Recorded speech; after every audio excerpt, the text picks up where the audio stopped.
Entonces, bueno, este tema son inversiones y la norma lo trata como instrumentos financieros. Por ahí yo le subí varias normas relacionadas a este tema. Y no les voy a pedir que las lean porque son muy extensas, pero sí se las estoy dejando ahí para que lo lean en algún momento de sus vidas. Eh, el tema de instrumentos financieros estaba abarcado anteriormente en lo que eran las NIC y ha ido evolucionando. Recordemos que las NIC, ¿verdad? Normas Internacionales de Contabilidad, son las normas que estaban antes del año 2000. Antes del año 2000 existía la NIC 32 y la NIC 39, que son la 32, instrumentos financieros presentación, y la 39, instrumentos financieros, reconocimiento y medición. Ahora, lo que pasa es que esta NIC 32 y NIC 39 han ido evolucionando. Un elemento muy importante, digamos, para las empresas son los instrumentos financieros. Y en el año 2009, más o menos, que estuvo la crisis inmobiliaria, si lo recuerdan, tal vez los más jóvenes no, pero en el 2009 hubo una crisis inmobiliaria y pues esto hizo que hubiera una evolución de los instrumentos financieros.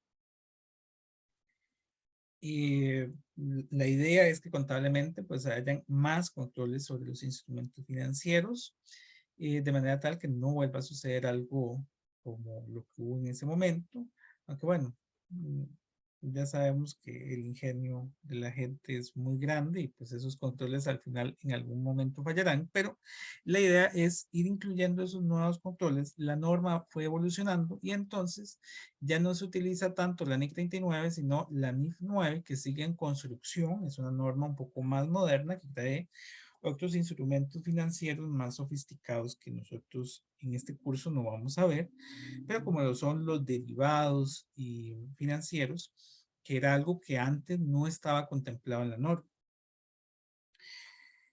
Y bueno, también viene con la NIF 9, instrumentos financieros, información al revés.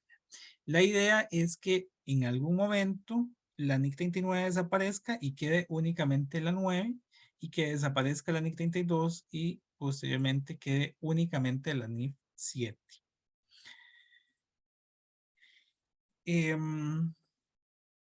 Ahora, si yo profundizo qué es, según la NIF 9, un instrumento financiero, nos habla de que es un contrato donde para una empresa es un activo financiero y para otra es un pasivo financiero o un instrumento de patrimonio. Ahora, ¿cómo entenderíamos esto? Voy a pasar a la pizarra y hacerles una pregunta. ¿Cómo se financian las empresas? ¿Qué es lo que han visto en otros cursos y en la vida misma de cómo se financian las empresas? ¿Qué hace una empresa para financiarse? Necesita dinero y entonces, ¿qué hace para obtener recursos? Con un préstamo. Puede ser un préstamo, ¿verdad? Esa es una. Un documento por pagar. Se acerca al banco, ¿verdad? No sé, vamos al BAC y el BAC nos da un crédito. Si calificamos, no sé, a 5, 10 años, no sé, ahí depende, ¿verdad? De las condiciones. Pero hay un crédito bancario, ¿verdad? Un documento eh, por pagar. Crédito bancario. También, ¿verdad? Ahí puede ser que ese crédito sea prendario, hipotecario, como ya han visto en otros cursos. ¿Qué otra forma de financiamiento puede tener la empresa? Hipotecas. La parte de Aporte de hipotecas es socios. correcto. La parte de hipotecas queda igual aquí en documentos por pagar. Aquí estarían hipotecas, prendas, sería igual créditos que recibe la empresa. Esta digamos que fuera la primer fuente de financiamiento. Como por aquí. Y lo que está diciendo la compañera es otra de las fuentes. Voy a colocarla como la tercer fuente, que sería el aporte de socios. Ahí en ese aporte de socios ustedes ya han visto también en cursos anteriores que existe la posibilidad de que sea una sociedad jurídica, ¿verdad? Una empresa jurídica, en cuyo caso son acciones comunes. O bueno, también existe la figura de acciones preferentes. Y existe la figura de que es una persona física con actividad lucrativa. Y ahí meramente pues sería la inyección de capital, ¿verdad? El aporte. Ahí no va a generarse algún otro elemento. Para fines nuestros de un instrumento financiero, esa persona física que hace un aporte no nos interesa. Este no lo vamos a tomar en cuenta. El que nos va a interesar es la persona jurídica que emite acciones, ya sean comunes o preferentes. Nos queda por ahí otra forma de financiamiento. ¿Qué Las más hay? utilidades. Bueno, Inversiones, perdón, inversiones. inversiones y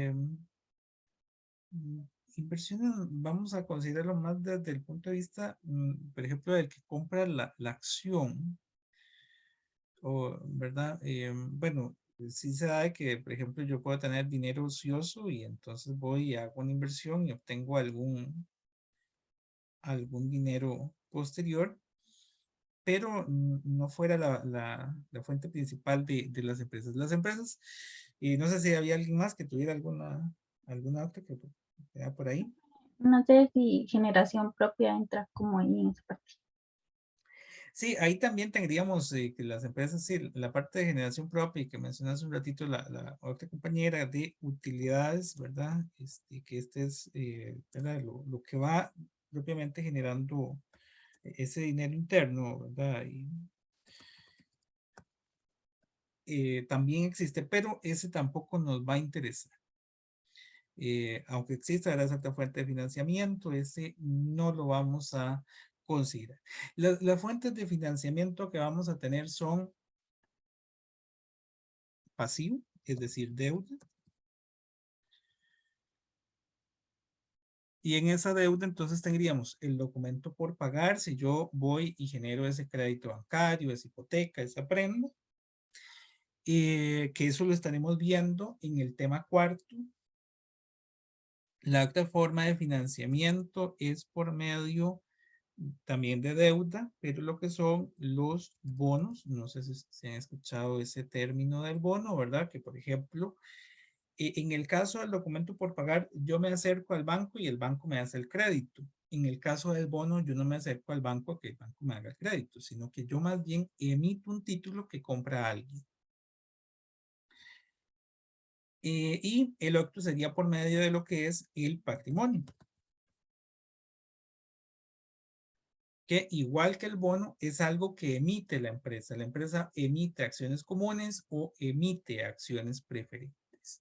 Entonces, hace un rato les dije que el instrumento financiero era para una parte, según la definición, una inversión y para la otra una deuda o un instrumento de patrimonio.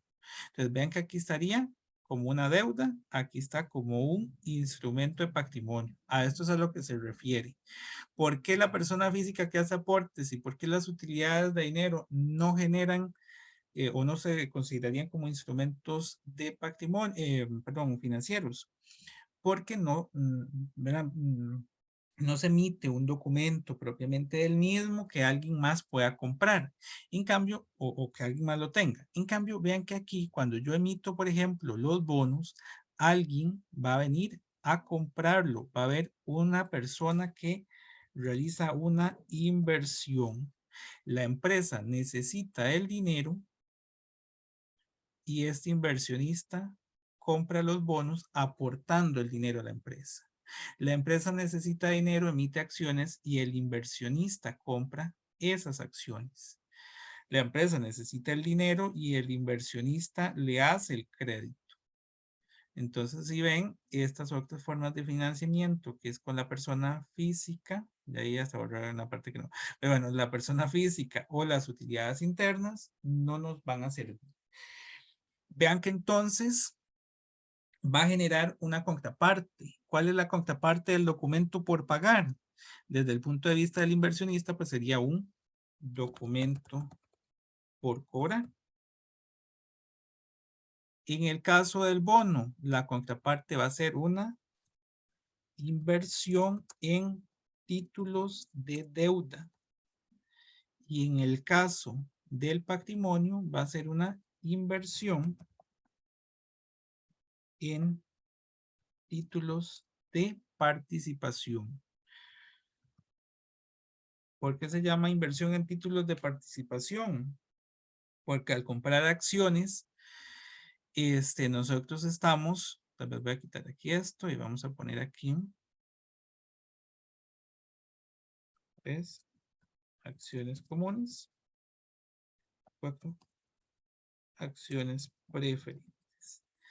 ¿Por qué se llaman títulos de participación? Porque yo participo de las ganancias que tiene la empresa, ¿verdad? Lo que le va a tocar al accionista es un remanente sobre las utilidades retenidas, y en el caso de las acciones preferentes, ya lo volví a borrar, está difícil esta pizarra, pero bueno, en el caso de las acciones preferentes me generan una utilidad fija, un beneficio fijo. No sé si estamos claros con esto. Bueno, y entonces, desde el punto de vista de quien está aportando el dinero, esto se llama un activo financiero, y desde el punto de vista del que está solicitando los recursos, esto es un pasivo financiero o un instrumento de patrimonio.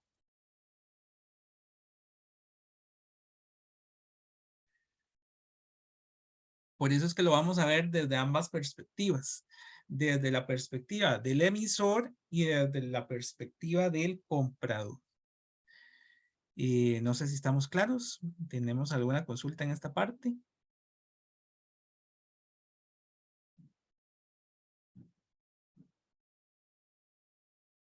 No hay consulta. ¿Seguros, seguros?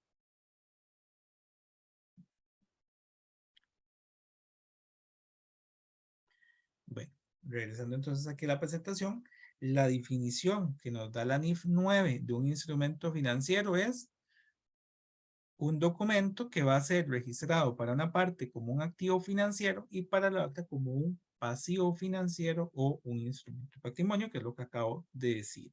Vean que surge a partir de que la empresa ocupa más recursos para crecer. Entonces, la empresa va a ocupar más recursos y va a tener que incurrir en emitir deuda o emitir más acciones. Bueno, y lo que les decía también, bueno, en el caso de los títulos de deuda, que pueden ser bonos, también existe lo que son certificados. Y no sé si tienen claro el concepto de lo que es un bono, si han escuchado de un bono o nunca lo han escuchado.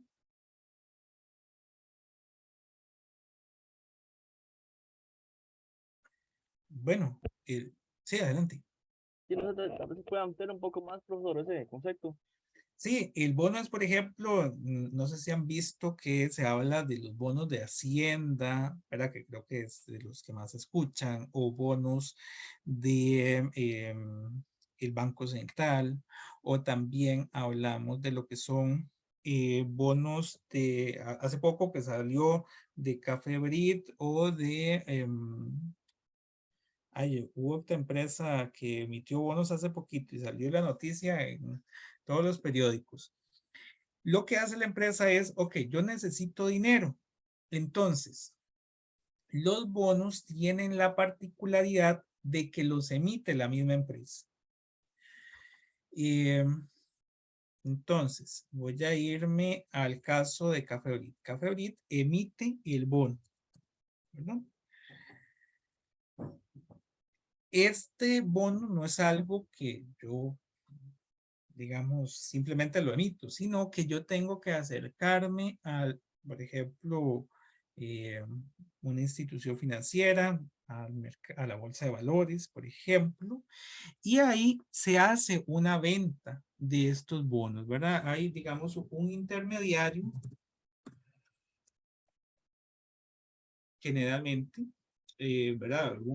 Pues voy a ponerles por aquí una vez que puede ser una bolsa de valores donde cotizan esos bonos y una persona llega y los compra. Una persona física, puede ser también una persona jurídica, pero alguien lo compra. Vean que el emisor del bono es la misma empresa. No voy al banco a que me emitan un bono. El bono lo emito yo como empresa para endeudar y captar ese recurso. Ahora, tiene dos particularidades. Yo emito el bono, vean, estábamos con el ejemplo de Café Brit. Café Brit emitió esos bonos. Tienen varias particularidades. Uno, hay una cantidad, ¿verdad? Ellos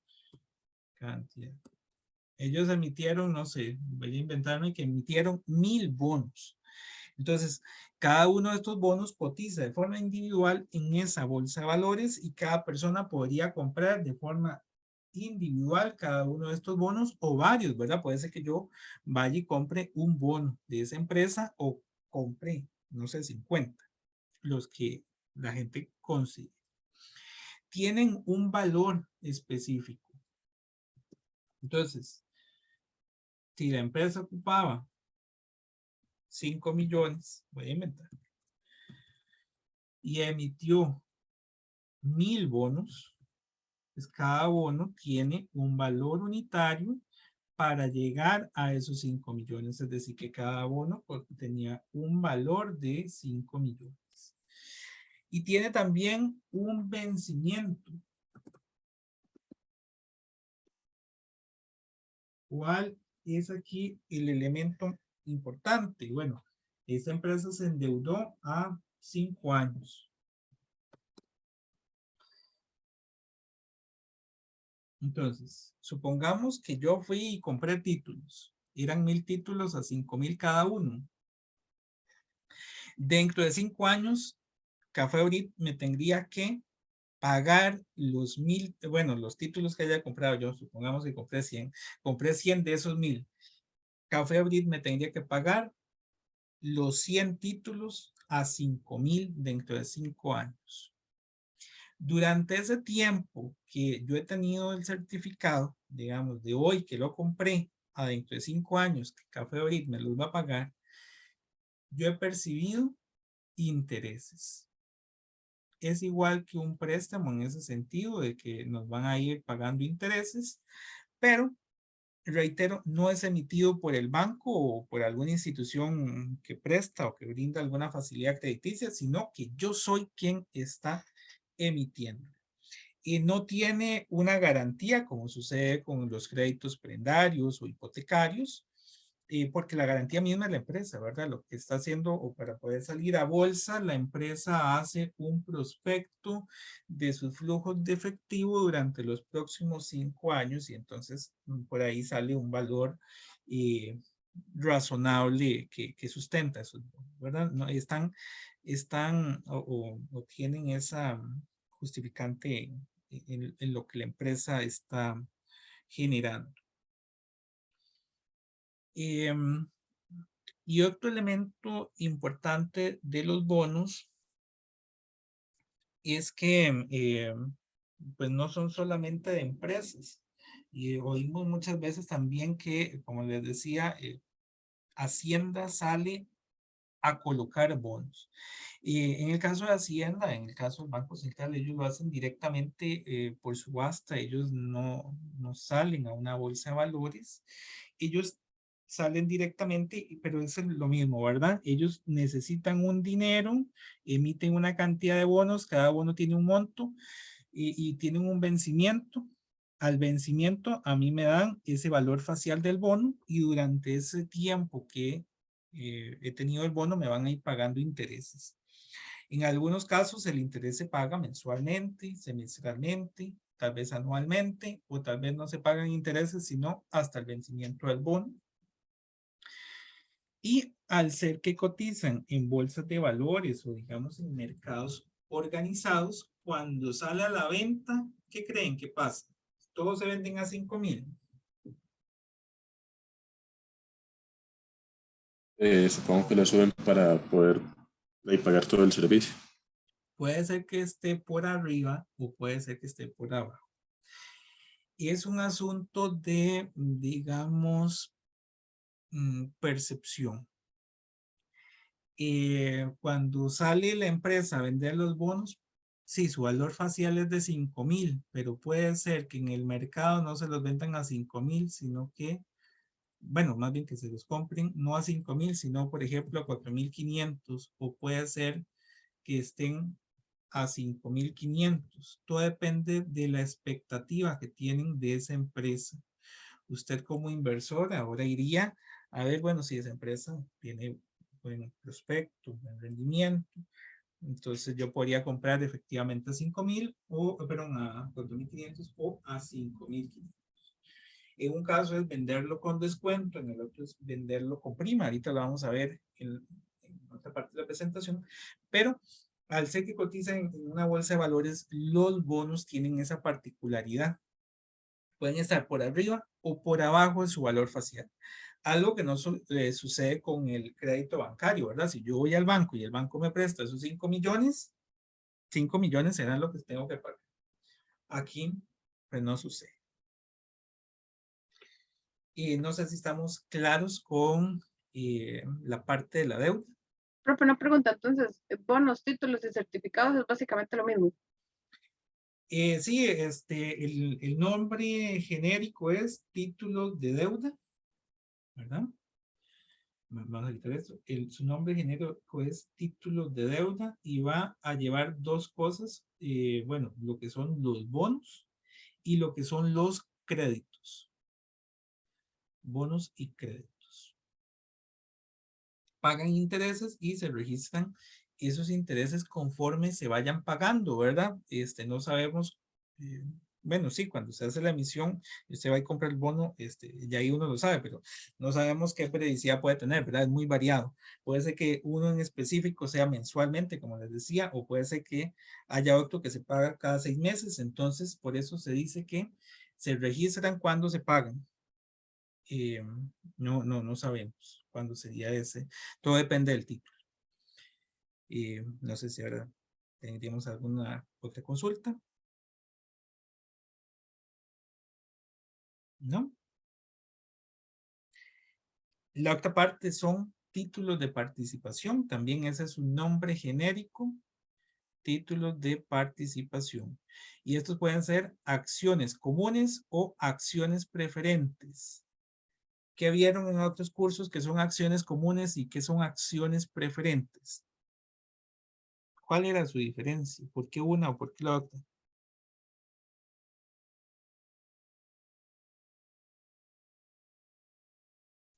Creo que uno siempre recibía dinero y, Ujú. y había una que permitía como tomar decisiones y la otra no. O sea, Correcto. como No sé quién me hablaba. José Pablo. José Pablo, sí, correcto.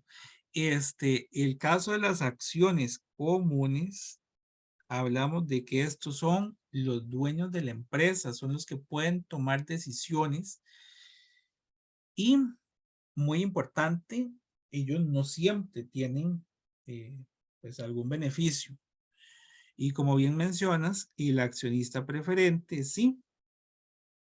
El accionista preferente lo que está haciendo es una inversión de dinero, ¿verdad? Está aportando, por ejemplo, si hubiera esa misma necesidad de los 5 millones que estaban en el ejemplo de los bonos, supongamos que la empresa ocupa los 5 millones y el accionista preferente va a aportarlos, no va a participar en el proceso de toma de decisiones, sino que lo que le va a decir a la empresa es, bueno, deme un rendimiento fijo, no sé, 5% todos los años sobre esa o sobre esa inversión que yo hice. En el caso del accionista común es si hay utilidades para repartir y la junta directiva decide que va a repartir, pues entonces reparte dividendos, si no, no. En ambos casos lo que se consigue es un dividendo. Vean que esa es una diferencia. El título de deuda recibe intereses, el título de participación es dividendos. Y reitero entonces, preferente siempre tiene ese dividendo, comunes, si la junta si la asamblea de socios lo decide y bueno, si hay utilidades, por supuesto. Y aquí se registran conforme se declaran. Vea que aquí hay algo interesante. ¿Por qué conforme se declaran? Porque, bueno, no sé si tal vez lo vieron en el curso de contabilidad básica. Hay dos fechas, ¿verdad? Una fecha cuando dicen, ok, vamos a pagar dividendos. En ese momento se declara como un dividendo por pagar. Y otra que es la fecha de pago, que es el pago del dividendo, donde ya ahí está la cancelación, el pago de este. A veces son la misma, a veces no. De hecho, ustedes lo pueden ver en las bolsas de valores, que, no sé, alguna empresa dijo, vamos a pagar un dividendo y no lo hace inmediatamente, sino que lo van a hacer dentro de 3 meses, 4 meses, 5 meses, el próximo semestre vamos a pagar un dividendo. En el caso de los dividendos, entonces, lo más común es que hayan dos fechas. Una fecha en que se declara el dividendo, momento en el que nosotros lo registramos como un dividendo por pagar, y el momento en que se paga, que ya es el momento efectivo donde sale el dinero. No sé si estamos claros ahora sí con los dos tipos de títulos que existen. Bueno, tal vez no contemplemos que solo existen estos dos, hay más, ¿verdad? Pero estos dos tipos que vamos a ver, ¿están claros?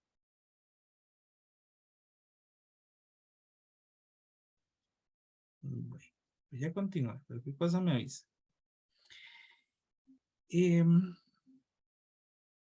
La NIF 9 nos dice que si yo soy el que compra, ojo, este es el comprador, considérenlo ahí como el comprador, porque la norma lo considera tanto para el comprador como para el vendedor. Entonces, este es desde el punto de vista del comprador. El comprador tiene tres posibilidades. Un instrumento al costo amortizado, un instrumento financiero a valor razonable con cambios en el otro resultado integral y un instrumento financiero a valor razonable con cambios en resultados. Y entonces, ¿qué será eso? Voy a pasarme la pizarra.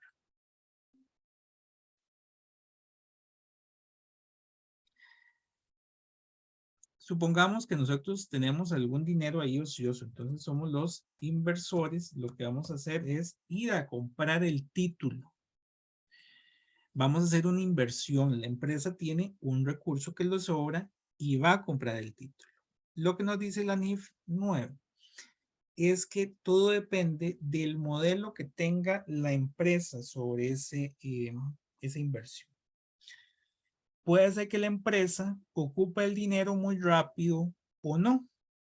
O puede ser que la empresa quiere especular o no. Entonces, vamos al primer ejemplo. La empresa tiene el dinero y no le hace falta, digamos, obtenerlo en un plazo corto. Aquí hablamos de inversiones al costo amortizado. Mayoritariamente aquí vamos a tener la compra de bonos, por ejemplo. Entonces, ¿qué es lo que hace la empresa?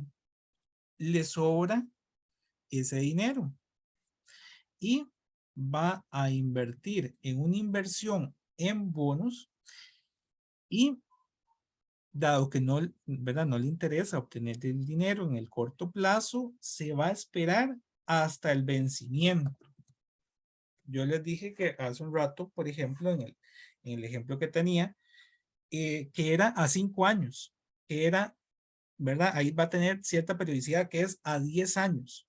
¿Qué es lo que hacemos en el caso de una inversión al costo amortizado? Esperarnos hasta el vencimiento. A nosotros nos interesa el flujo de efectivo que esta genera. Que ese flujo de efectivo son intereses. Esta es la primera posibilidad. Si yo tomo la inversión y me la dejo hasta el vencimiento. Ahora, supongamos que yo no me la quiero dejar hasta el vencimiento, sino que, como les decía, cotizan en bolsas organizadas, en bolsas de valores, Costa Rica casi no se da, ¿verdad? Pero cotizan en bolsas de valores, donde de forma casi que diaria hay una actualización de esos precios. Entonces, hay un segundo elemento que son las inversiones al valor razonable, que es cuando a mí me interesa aumentos del valor. ¿A qué nos referimos con esto? Que, por ejemplo, yo compré hoy, voy a ponerlo por acá, el valor de ese instrumento era de 5,000 y yo lo compré, la compra es a 4,500. A mí me interesaría venderlo cuando el precio haya subido. Por ejemplo, su precio de mercado hoy es de 4,900. Entonces, lo que le interesa al inversor en esta segunda posibilidad es ese aumento. Que el título pase de 4,500 a 4,900 y entonces vende. Hablamos aquí de que a la persona le interesa el aumento en el valor de la inversión. Es un poco más especulativo. Esto aplica tanto para bonos como para acciones, ¿verdad? Las acciones también cotizan en bolsas de valores organizadas y tienen esa posibilidad del aumento. Aquí no me interesa el flujo de efectivo, sino que lo que me interesa es el aumento. Y no me interesa dejármelo hasta el vencimiento, sino que apenas haya un aumento que sea atractivo para mí, digamos, ganarme esos 400 unidades monetarias puede ser atractivo para mí, tal vez no sea atractivo. Entonces, habría que ver, pero lo que nos interesa es ese aumento que genera en el mercado. No sé si estamos claros hasta aquí con ambos tipos.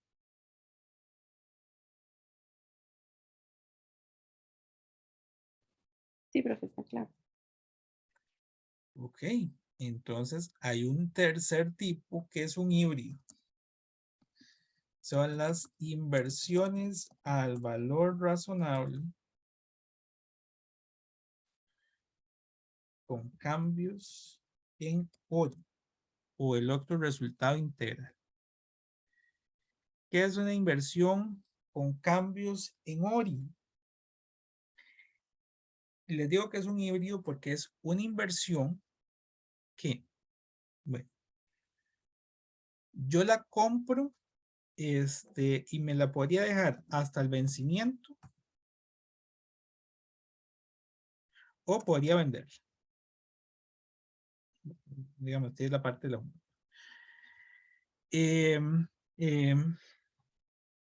si la empresa se lo deja hasta el vencimiento, pues va a obtener el dinero, pero puede ser que sea más atractivo venderlo en algún momento. ¿Por qué?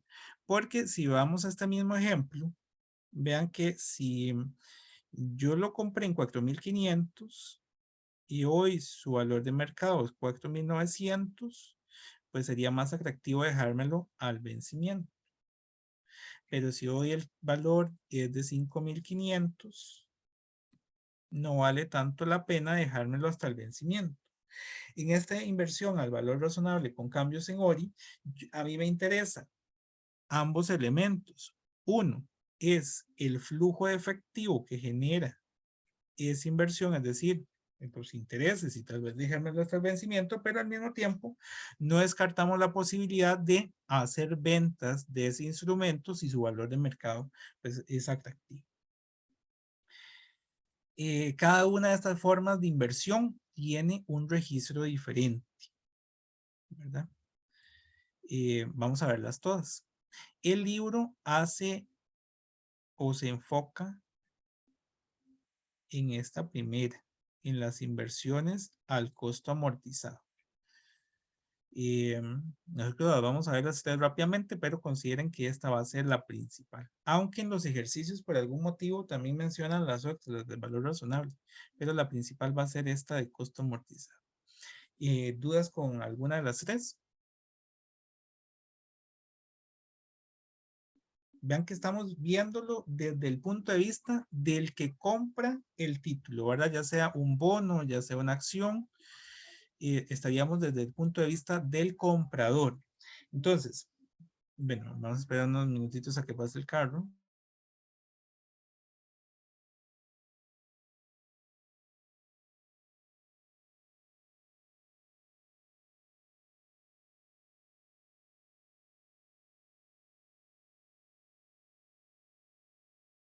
Bueno, ya ahí pasaron. Entonces, lo que les decía es que, bueno, ahí estarían las tres formas de clasificar los instrumentos desde el punto de vista del comprador, conforme a lo que dice la NIF 9. Y bueno, aquí estarían las explicaciones de cada uno de estos, que es lo que les decía hace un ratito, que la inversión al costo amortizado es cuando la empresa espera mantenerlos para cobrar los flujos de efectivo contractuales, que bueno, en nuestro ejemplo, dado que vamos a enfocarnos en la parte de bonos, sería para percibir los intereses mensualmente y que al vencimiento me paguen el valor facial del título. En el caso de los que son al costo amortizado, perdón, al valor razonable con cambios en ORI, son mantenidos para cobrar los flujos de efectivo contractuales y eventualmente venderlo. Y en el último, que era el valor razonable, es cuando la estrategia es de especulación. Espero que el precio de mercado suba.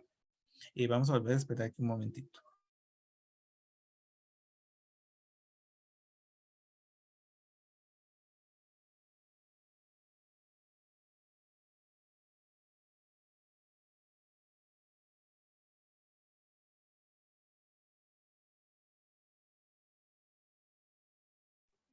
Bueno, creo que ya iban lejos. Entonces,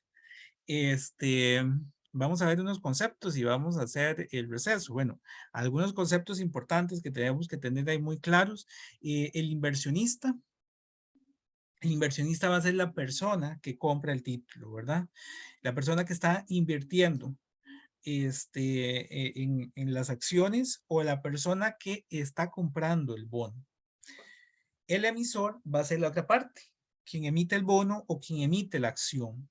Pero aquí el importante es que siempre vamos a tener los dos, ¿verdad? Un inversionista que es el que compra y un emisor que es el que emite.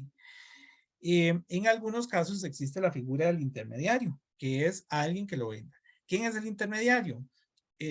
Una bolsa de valores, por ejemplo. Entonces, yo no voy por ejemplo, la cervecería de Costa Rica a comprarle las acciones a la cervecería, sino que ingreso a la Bolsa Nacional de Valores y ahí puedo comprar el título de la cervecería. En ese aspecto hablamos de que hay un mercado primario y un mercado secundario. El mercado primario es cuando el emisor vende directamente su título, el bono o la acción, y el mercado secundario cuando no es el emisor el que está vendiendo el título, sino que es, por ejemplo, la bolsa de valores la que está vendiendo, ¿verdad? Lo vende un tercero, ya no es propiamente el emisor. Es como una reventa, ¿verdad? Mercado primario generalmente es esa venta, primer venta que se realiza, ¿verdad? Porque vean que es el emisor el que está vendiéndolo. Y el secundario ya cuando no es ese emisor.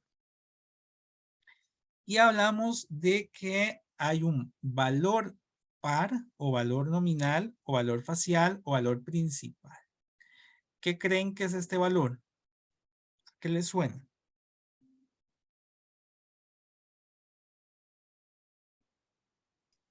¿No era el que viene en el documento? El que viene en el documento es el monto que está impreso en el documento. Y tenemos un valor razonable, que ese nunca va a estar impreso, es un valor de mercado o de realización. Entonces, para el ejemplo que yo tenía hace un rato, yo había emitido los títulos a 5,000. Pero si yo voy a comprarlo o a venderlo en el mercado, no necesariamente vale 5,000, que es lo que dice el titulito que fue emitido, sino que es lo que vale hoy en el mercado. Puede ser que hoy valga más o que hoy valga menos de esos 5,000. Ese valor razonable entonces es el valor por el que yo podría comprar hoy en el mercado ese título. Y finalmente tenemos los costos de transacción, que estos son, por ejemplo, comisiones. Si yo voy hoy a comprar un título, pues, y la gente de bolsa, ¿verdad? El intermediario, me cobrará por hacer esa transacción. Entonces, esos serían costos de transacción, ¿verdad? Todos los que son las comisiones o cualquier rubro que yo tenga que pagar para poder adquirir el título. ¿Dudas con alguno de los conceptos? ¿Todos claros?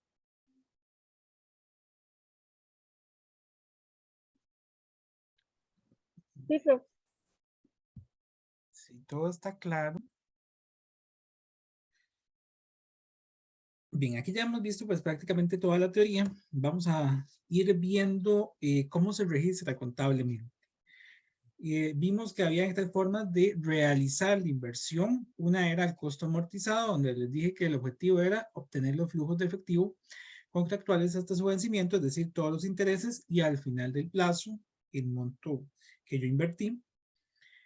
Y en este caso, este concepto de costo de la transacción, que les decía que era, por ejemplo, comisiones que nos hubieran cobrado,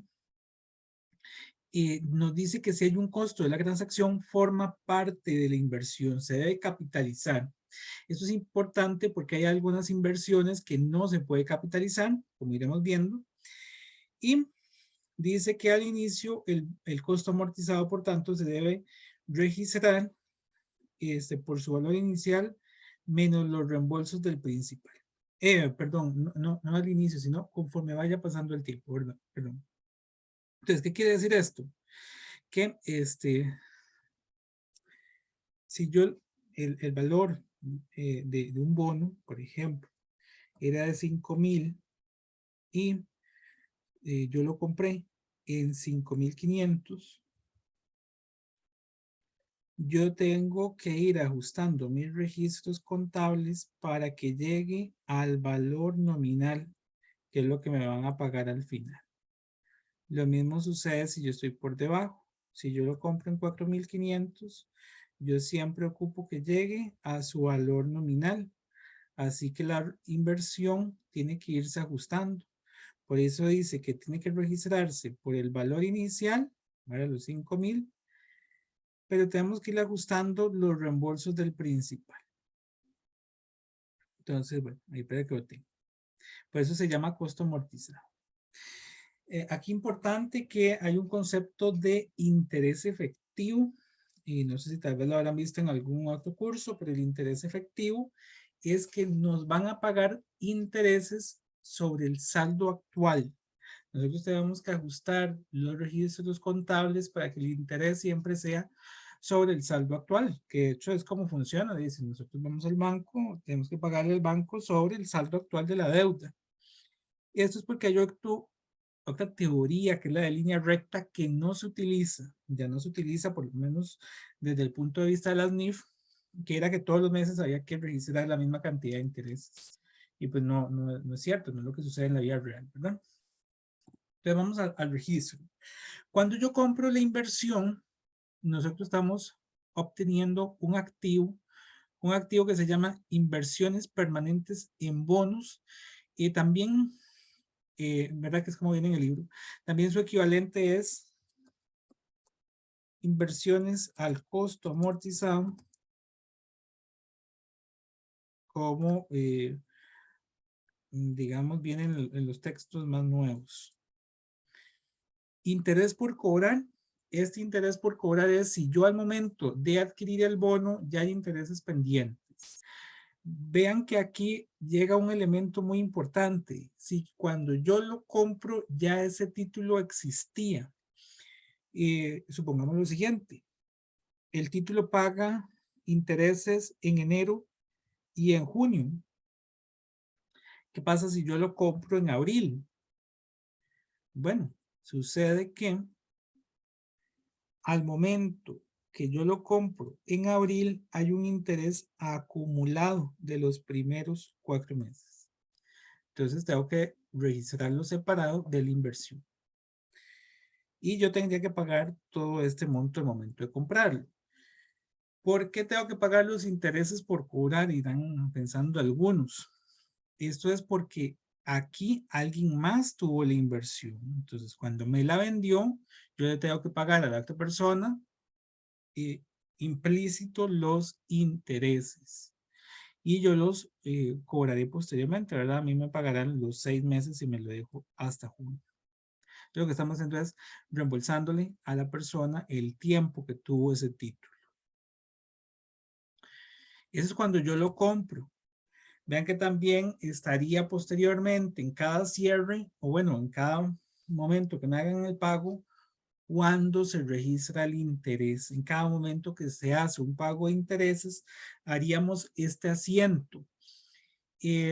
También puede ser que haya un cierre, ¿verdad? Si es el momento de pago de interés, voy a utilizar la cuenta bancos contra ingreso por intereses. Ahora, yo les decía hace un momento que yo puedo tener el título en 5,000, ¿verdad? El valor nominal del título era de 5,000 y yo lo tenía en 5,500 o en 4,500, todo depende. Y ocupamos que este título llegue a el valor nominal de 5,000, que este pase de aquí a aquí o de aquí a aquí. Eso lo hacemos en este asiento, en el asiento de registro de los intereses. Lo que vamos a hacer es hacerle un ajuste a la inversión permanente para que ella vaya aumentando o disminuyendo. Todo depende de lo que ocupemos. Vean que la cuenta puede ir al debe o al haber. Si yo lo compré en 4,500 y ocupo que llegue a 5,000 en este asiento, yo pues tendría que ir colocando los 500 al debe para que logre llegar a esos 5,000. Si por el contrario ocupo que llegue de 5,500 a 5,000, utilizaré la parte del haber, ¿verdad? Vamos a irlo disminuyendo acá. Ahora sí, eso sí me hacen el pago. Si no me hacen el pago, lo tengo que ir registrando como intereses por cobrar. Esto sucede, por ejemplo, si el interés se paga, por ejemplo, en abril, su último pago, supongamos que fuera cada 6 meses, su último pago fue, bueno, el 1 de noviembre, me parece, y aquí quedaría diciembre. Nosotros tenemos que registrar ese cierre contable, ¿verdad? Hay que hacer ese ajuste de intereses que va a hacer que quede un interés por cobrar. Eso es lo que, por eso es que también existe la posibilidad que ahí exista la cuenta por cobrar. Finalmente, cuando se acaba el plazo, ¿verdad? Yo les decía que yo compro el bono, que en este caso sería de inversión al costo amortizado, para que me lo reembolsen al final de, no sé, 5 años. Hoy la empresa ocupaba 5 millones y ese inversor vino y compró los bonos y obtuvo los 5 millones. La empresa tiene que pagar los 5 millones al final de ese plazo. Y por tanto, la inversión habría quedado, si yo le fui haciendo esos ajustes, por su valor nominal. Al final se hace un asiento donde me cancelaron los 5 millones, ¿verdad? Bancos, contra la inversión. Y va a ser por su valor nominal. Tiene que habernos quedado por su valor nominal al final del plazo correspondiente, ¿verdad? El que fuera 3 años, 5, 10, 15, los que fueran necesarios.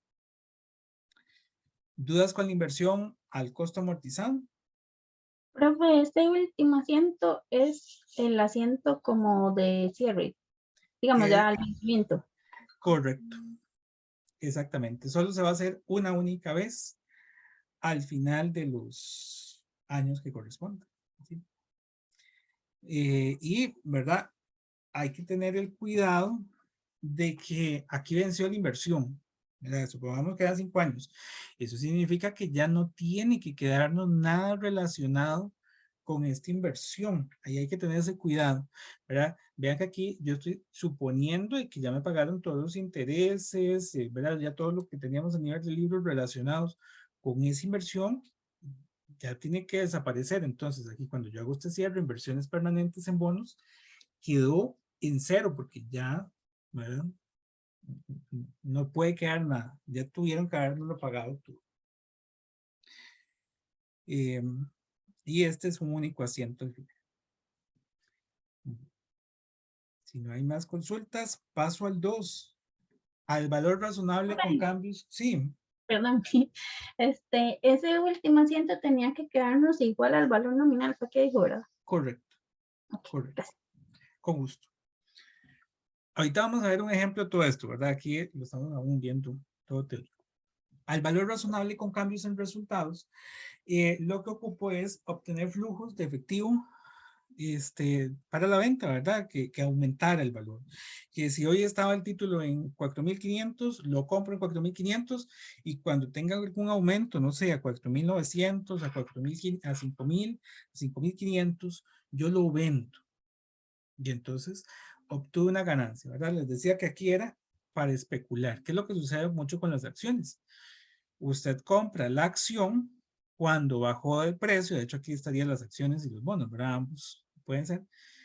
Cuando la acción bajó, compran, esperando que suba, cuando sube, entonces venden. Y se ganaron esa diferencia entre el precio de compra y el precio de venta. Eso es lo que estamos haciendo acá, ¿verdad? Es especular. Vean que en este caso, el costo de la transacción no forma parte del costo de la inversión. No forma parte de su costo. Y eso es muy importante. Y la inversión va a irse registrando al valor de realización. Entonces se tiene que ir registrando o actualizando todos los meses. Este sería un asiento de ajuste más, porque todos los meses, a final del mes, el último día, por ejemplo, si estudiamos en enero, el 31 de enero, tengo que esperarme a que cierre la bolsa de valores y ver, mira, este título vale hoy este monto y vengo y actualizo con ese valor de mercado de inversión en mis libros. Entonces, cuando yo lo compro, vean que es parecido al anterior, pero tiene una diferencia. Bueno, la cuenta se llama diferente, se llama inversión al valor razonable con cambios en resultados. Es un activo. En el anterior, estos dos conceptos se podían unir. Ven que aquí no.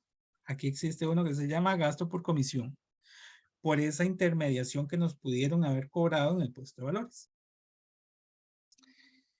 Existe siempre, igual que en el anterior, la posibilidad de que yo lo compre en una fecha intermedia y que por tanto existen intereses del propietario anterior que tendríamos que reconocer. Y la salida de efectivo, bancos.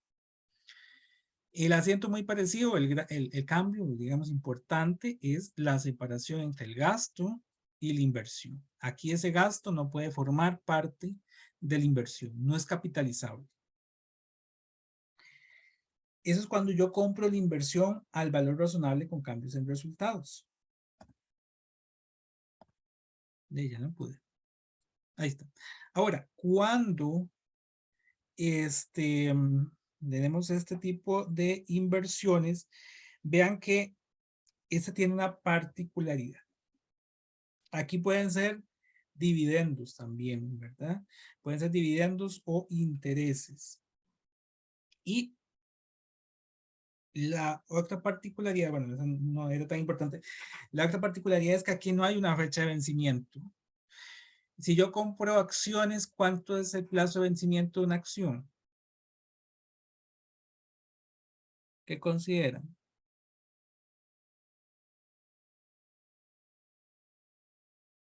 ¿Cuándo vencen las acciones? La empresa se declara en bancarrota. Correcto. Ese sería el único momento en el que ya yo tendría que eliminar mi acción. Las acciones son vitalicias, son para toda la vida. Bueno, o si el negocio bueno, tal vez, tal vez podríamos considerar como otra posibilidad que la empresa decida cerrarlo, ¿verdad? Que los dueños quieran cerrarlo. Pero nosotros vemos empresas de 100 años. ¿Cuántos años tiene, por ejemplo, Disney? ¿Cuántos años tiene la Coca-Cola? ¿Verdad? Es por el plazo que dure ese negocio. Entonces, en ese aspecto, nosotros vamos a estar recibiendo dividendos de forma constante. Aquí vamos cada vez que la empresa declara dividendos, dejar la cuenta de dividendos por cobrar contra un ingreso por dividendos y cuando no lo paguen, eliminar el dividendo por cobrar contra bancos. Bancos contra el dividendo por cobrar o temas de ingreso por dividendos. Pero tiene esa particularidad de que aquí la inversión no vence y entonces esto es un flujo constante, es una perpetuidad, ¿verdad?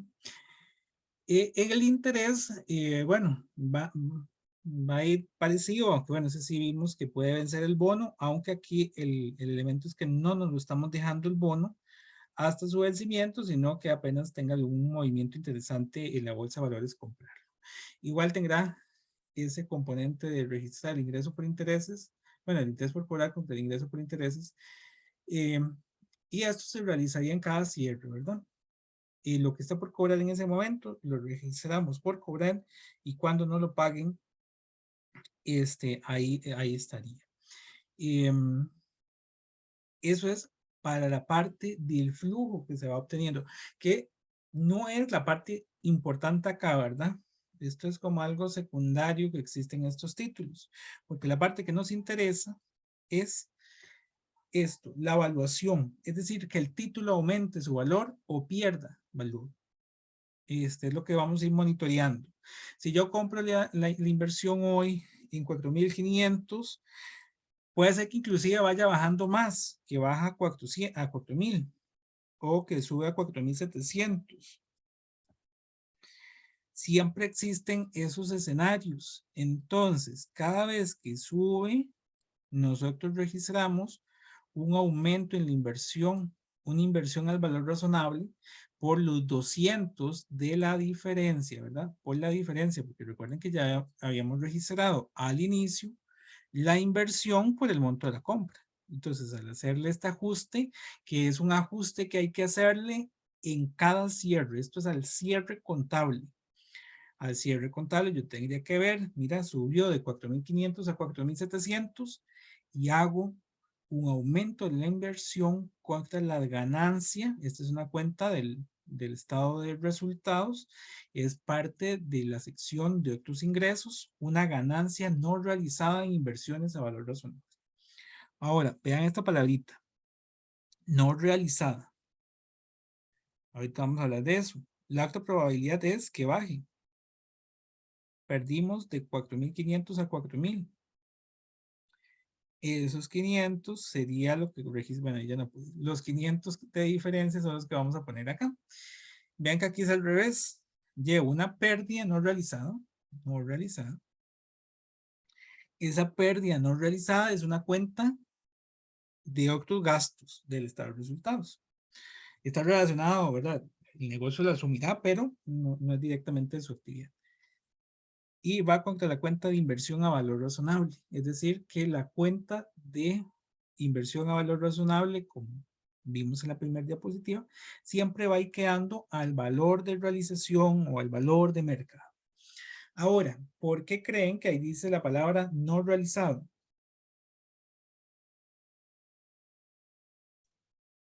Hasta que la venda, no, o sea, no voy a obtener o perder ese dinero. Correcto. Aún, aunque ya hubo una ganancia, digamos, porque subió el valor de mercado, pero aún no la tengo.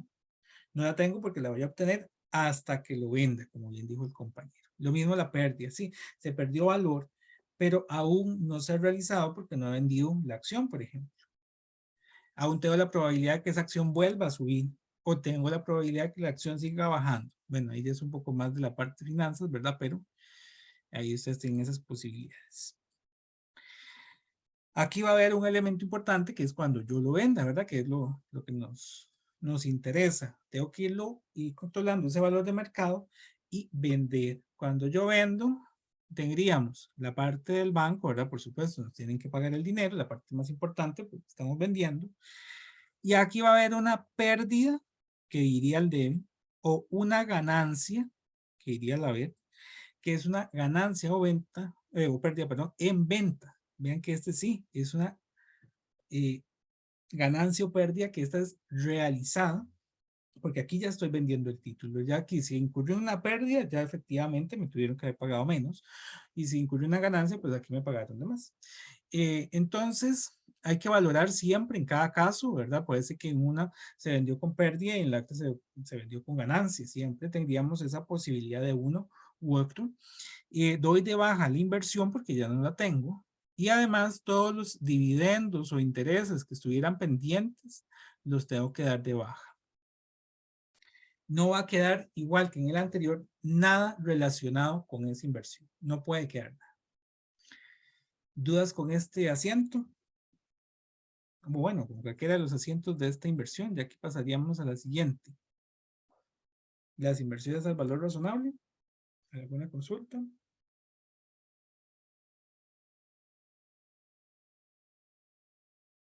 ¿No? Bueno, entonces pasamos al tercer caso que les decía era un híbrido.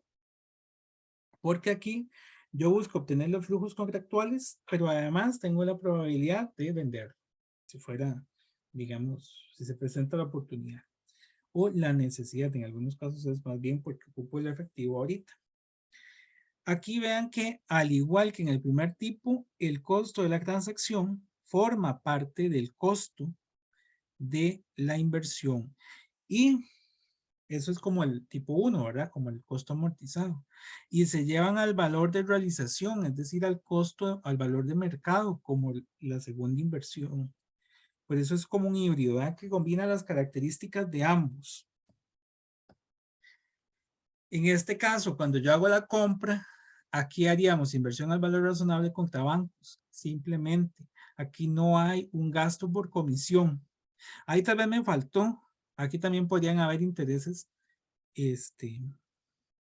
pero esos intereses tendrían que ser asumidos, digamos, dentro de la misma inversión. Vean que aquí no hay una línea de interés por cobrar. Aquí tal vez me faltó que los intereses pues serían parte también de la inversión. ¿Cuándo se hace el pago de intereses? Al igual que en la del costo amortizado, pues tendríamos que considerar la inversión por la diferencia del sobreprecio o del subprecio que pagamos, ¿verdad? El título va a ir aumentando o disminuyendo para que llegue a su valor facial. Y pues ahí iríamos en cada pago de interés recibiendo el dinero o que quede pendiente de cobro. Puede ser también un dividendo, como ven acá, puede ser intereses por cobrar o dividendos por cobrar o ingreso por intereses o ingreso por dividendos. Como es una combinación, también nos interesa la evaluación, pero vean que las cuentas de evaluación acá se llaman diferente.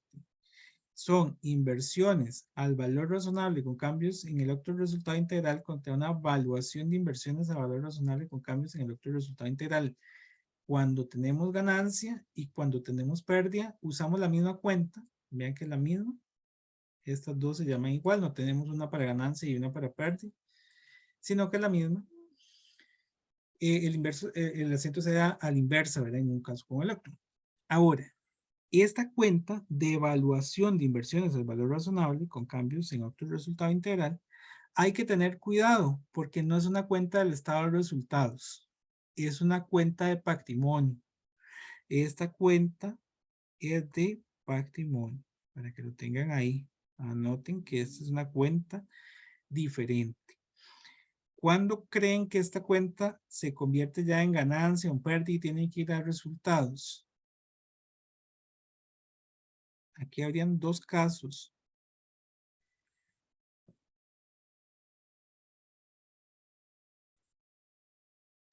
¿Al vencimiento o a la venta? Correcto. Cuando sea el vencimiento, cuando sea la venta, tengo que dar de baja esta cuenta. Cualquiera de los dos casos. Pero lo importante es que cuando ya no tengo la inversión, tengo que eliminar esa cuenta de evaluación. Y ahí ya esa ganancia o pérdida se realiza. Si lo vemos al momento de hacer la venta, entonces aquí hay dos asientos. Tendríamos bancos porque me están pagando el dinero. La pérdida o ganancia en venta, porque estoy vendiendo. Doy de baja la inversión y paralelamente tengo que realizar evaluación de inversiones de valor razonable con cambios en ORI contra la cuenta de utilidades retenidas.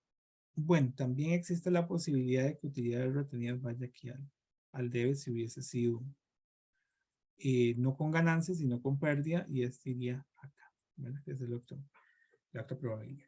Pero lo importante es que cuando hago la venta, tengo que hacer el ajuste de esa evaluación para que quede en cero. Lo hago por el valor proporcional de esa evaluación. Y ahí terminaríamos con los 3 tipos de inversiones. No sé si tienen alguna consulta.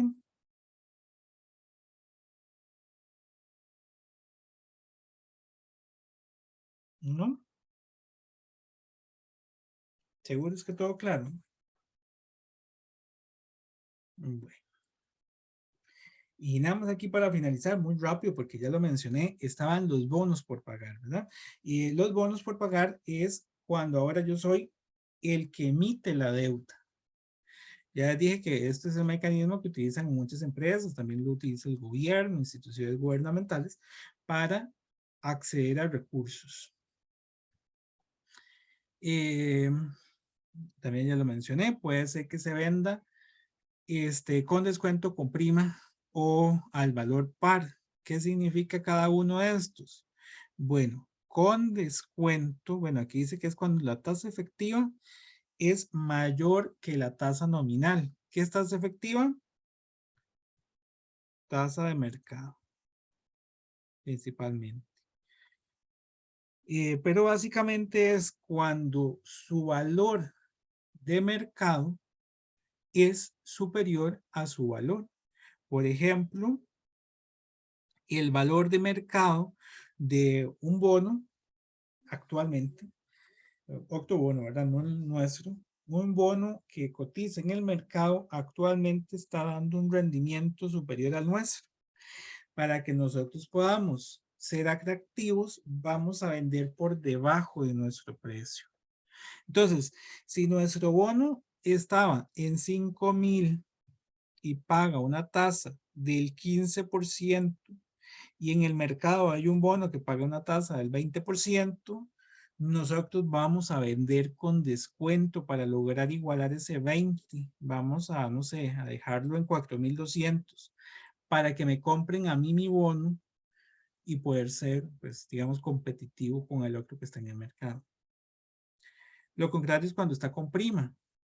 Yo tengo un bono que tiene, ¿verdad?, de 5,000, que tiene una tasa de interés del 15, y en el mercado las otras inversiones están al 10%. Dado que yo estoy pagando por encima de otros títulos que están cotizando en el mercado, a mí me va a comprar a, no sé, 5,900. De ahí es que surge ese sobreprecio o ese precio inferior.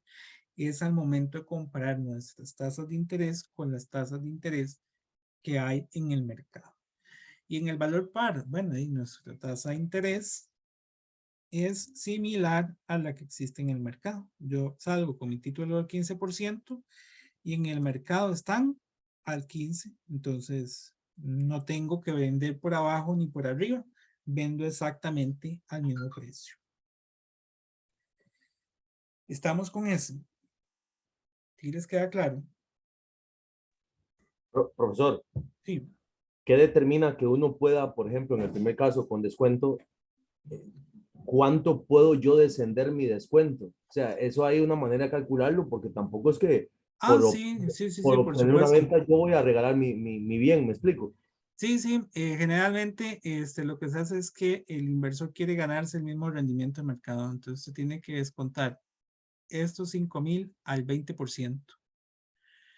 Y ahí ya le queda su precio descontado para igualar a la otra inversión. Sí, es básicamente tomar ese mismo indicador que tiene la otra inversión. Sí, no es un precio antojadizo, eso, de hecho creo que en uno de los ejercicios lo vamos a ver cómo se determina, pero nosotros vamos a tener que considerar el precio de mercado, perdón, la tasa de mercado y la tasa propia, y entonces, en este caso, ese 5% adicional es el que estaríamos descontando, el 5%.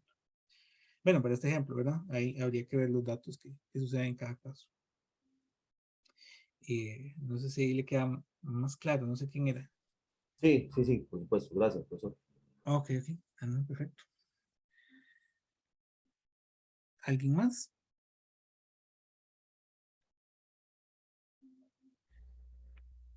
Profe, ahí donde dice al valor par, Sí. ¿no sería tasa efectiva igual a tasa nominal? Ah, sí, tiene razón. Vamos a hacer de una vez ese cambio Y con sí, prima sí, menor que la sí, sí. tasa. Sí, sí. Están al revés. Este simbolito es el de acá. Y ese es el de acá. Ahora sí, ¿verdad? Ahí Ahora sí. estamos. Perfecto. Entonces, vamos a los registros. Vean que los registros van a cambiar en cada caso. Cuando es con prima, no me tengo, perdón, cuando es el valor par, no me tengo que preocupar por nada. Yo llegué, cobré lo mismo que valen los bonos. Si los bonos valen 500, 500. Punto. Cada vez que tengo que pagar intereses, para mí sería un gasto por interés, porque aquí yo soy el emisor, ¿verdad? Vean que la otra parte registraba un ingreso por interés. Este, que es el que los emitió, tiene un gasto. Tiene un gasto por interés y su salida. Y cuando se finaliza todo el plazo, ¿verdad? Este es el asiento equivalente al del inversor en el último año. Cuando ya se terminó todo el plazo, el inversor da de baja los bonos por los 500. Aquí no me tengo que preocupar por nada. Y recordemos que estos intereses son por el método de interés efectivo, es decir, sobre el saldo. ¿Cuánto es el saldo? 500. Siempre voy calculando el interés sobre los 500 que hay de deuda. Ahora, vamos al segundo caso. Con prima. Aquí ya se complica un poco más. Con prima significaba que nuestros bonos eran mejores que los que habían en el mercado. Significa que no cobré 500, cobré 580. Los bonos por pagar van a quedar al valor nominal de 500 y vamos a llevar una cuenta adicional que se llama bonos por pagar, que es donde va ese sobreprecio. Les dije que al final yo tengo que pagar los bonos por pagar, por los 500. Entonces, ¿qué pasó con estos 80? Cada vez que pago los intereses, los voy eliminando para que lleguen a cero al final del periodo. Cuando ellos se vencen, bueno, cuando ya llegamos al pago final, ya no debe existir tampoco la prima en bonos por pagar. El último caso es el inverso a este, cuando son con un descuento. Ahí está con descuento. Con descuento, el bono sigue valiendo los 500.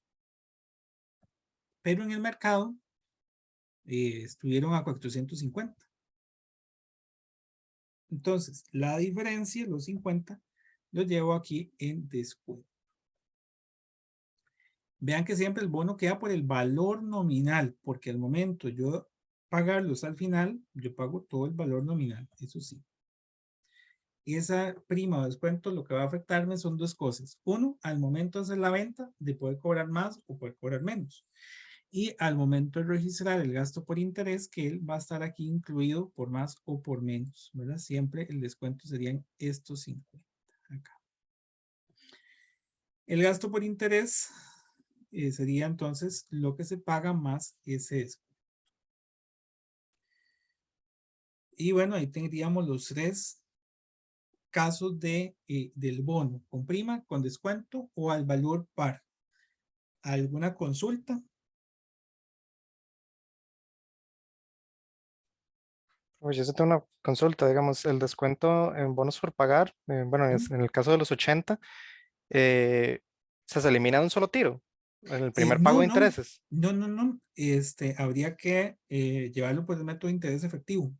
Ahorita vamos a ver un ejemplo, pero digamos que este asiento fuera, no sé, son unos bonos a 5 años y se paga semestralmente. Entonces hay que distribuirlo en 10 asientos. Pero los 10 asientos tienen que sumar los 80, por ejemplo. ¿Sí? Habría que irlo distribuyendo. Ya ahorita vamos a ver cómo se hace esa distribución. Pero usted tiene que llegar al final al monto completo, pero depende de la periodicidad que tenga. Esa periodicidad la desconocemos. Entonces, este asiento habría que hacerlo de acuerdo a la periodicidad de pago de los intereses y de acuerdo al plazo. En algunos casos hay bonos que no pagan intereses durante todo el periodo, sino hasta el final. Entonces, ahí sí se haría uno único. Puede ser que se haga cada año, entonces serían 5. Puede ser que sea semestral como en este, son 10, o puede ser que sea mensual y entonces ahí va a depender, va a depender. Pero no sé si por ahí ya te queda más claro. Sí, todo claro, es que no entendía, digamos, cómo era para hacer la división, para saber cuánto se iba quitando, digamos, del descuento cada parte. Sí, sí, ahorita en un ejemplo va a quedarnos más claro porque eso ahí es muy variado, va a depender mucho de esa frecuencia que tenga el título. ¿Sí? Bueno, no sé si alguien más. Bueno, ya aquí vamos terminando. Bueno, importante que hay varios tipos de bonos, nosotros no los vamos a ver, pero ahí yo les dejé en videos, para el que quiere, digamos, después verlos, ¿verdad? Ahí la idea no es que vean esos videos para las evaluaciones ni nada, sino más para el conocimiento. Ahí vemos otros tipos de esos bonos. Los bonos convertibles, que son bonos que se generan como bono, pero tienen la posibilidad de convertirse en acciones comunes.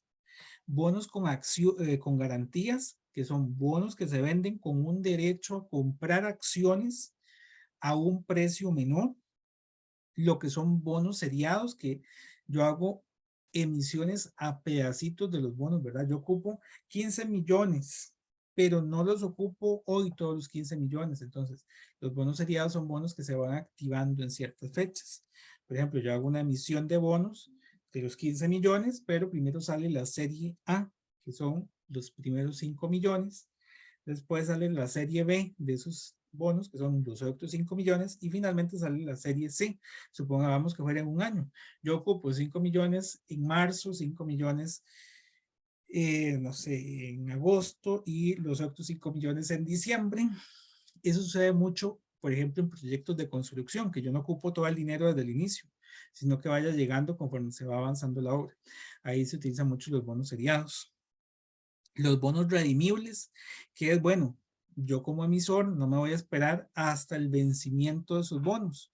Si yo emití los bonos al 15% y ahora puedo acceder a una fuente del 12%, puedo hacer un llamado de los bonos, pagarle a los emisores del bono y me puedo ir a endeudar ahora más barato, ¿verdad?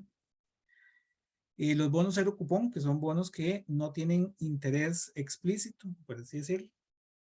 Y los bonos en moneda extranjera, que son bonos que, por ejemplo, se hacen en dólares, en euros, en yenes, en alguna otra moneda. Para finalizar, es importante que, bueno, vimos que los bonos, bueno, y los títulos de deuda en general, pagan intereses. Esto no es de este curso, pero aquí nada más un repasito. Sabemos que los intereses es una suma que recibe el inversionista por invertir sus ahorros en títulos de deuda, ¿verdad?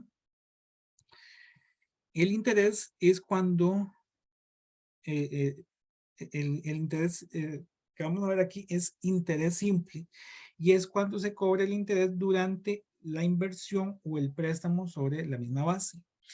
Si recuerdan de los cursos de finanzas, bueno, no sé si tal vez lo vieron, existe la posibilidad de que el interés se capitalice en la misma inversión y que genere intereses sobre intereses. Bueno, eso no lo vamos a ver acá para que sea pues, un modelo más sencillo. También lo que vamos a calcular, ya vamos a pasar a la parte práctica, van a ser intereses por el modelo ordinario. Ahí hay 4 formas de hacerlo. El modelo ordinario nos dice que utilicemos meses de 30 días, ¿verdad? Sin importar cuál mes es, por ejemplo. Enero, que son 31, vamos a utilizar siempre 30 días. Febrero, que son 28 o 29, siempre vamos a utilizar 12 días. Siempre vamos a considerar un año de 360 días.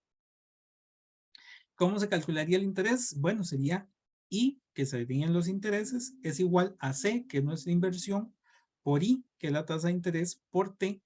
Y hay que tener el cuidado. I y T tienen que ser iguales. Si la tasa de interés es por mes, ¿verdad? Si este es mensual, aquí tienen que ser meses, ¿verdad? No puedo combinar que es la tasa anual con meses. Tienen que ser iguales en periodo. Entonces, bueno, pero aquí les puse que I es el interés ganado, C es el capital inicial y la tasa de interés y T el tiempo. Y bueno, ahí ya salió toda la solución. Bueno, en el caso de los, bueno, tanto de los dividendos como de los intereses, están sujetos al impuesto de renta. Desde la reforma de la ley de las finanzas públicas que comenzó, digamos, en el 2019, y se paga una tasa del 15%. Entonces, la tasa de interés que se cotiza o que está impresa en el título es una tasa bruta. Vean que aquí en mi ejemplo tengo una tasa bruta del 24%. Esta es la que viene impresa en el certificado, pero cuando me van a pagar los intereses, me tienen que quitar este 15, que es una retención de impuesto de renta. Entonces yo no me gano 24, me gano 20.4. Porque la tasa neta, que es la que ya yo me gano efectivamente, tiene esa rebaja del impuesto de renta que pues, todas las empresas están obligadas a hacerlo. Si ustedes van a un banco a hacer una inversión ahí, no sé, un certificado de depósito a plazo, por ejemplo, le van a retener ese 15%, ¿verdad? Te dicen, bueno, si la tasa vigente es 24%, pero le vamos a quitar el 15%, entonces realmente solo le vamos a pagar 20.4%. El otro 15, bueno, no es que el banco no esté pagando el otro 15, ¿verdad? Bueno, aquí sería un 3.6. Ese otro 3.6 también lo está pagando, pero va a ir directamente al Ministerio de Hacienda. Y para finalizar, bueno, no sé si alguien tenía consultas con la anterior.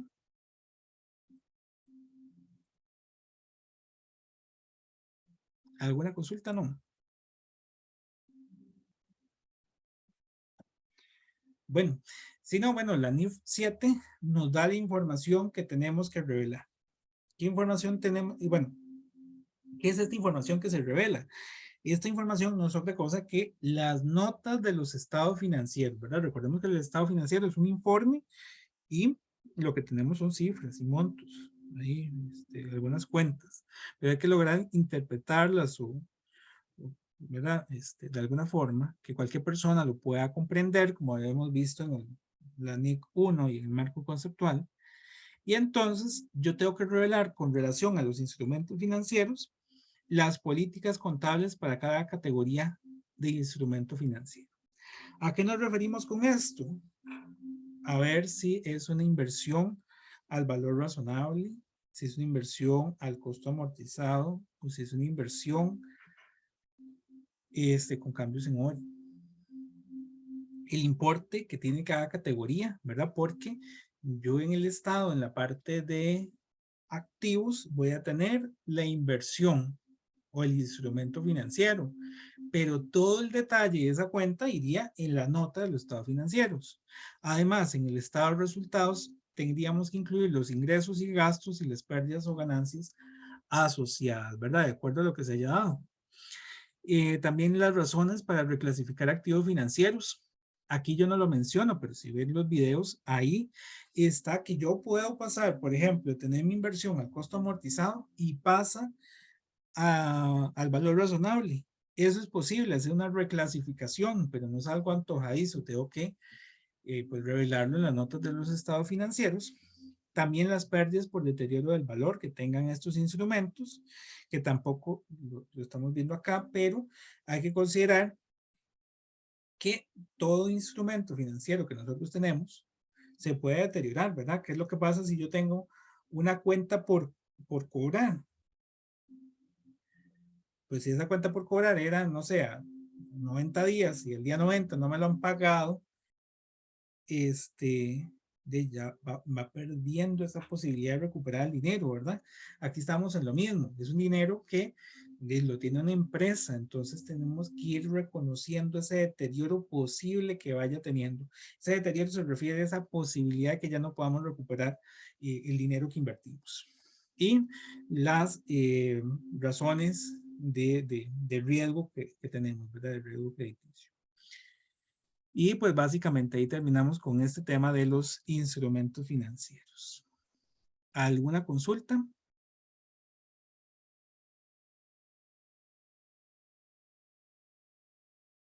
¿No?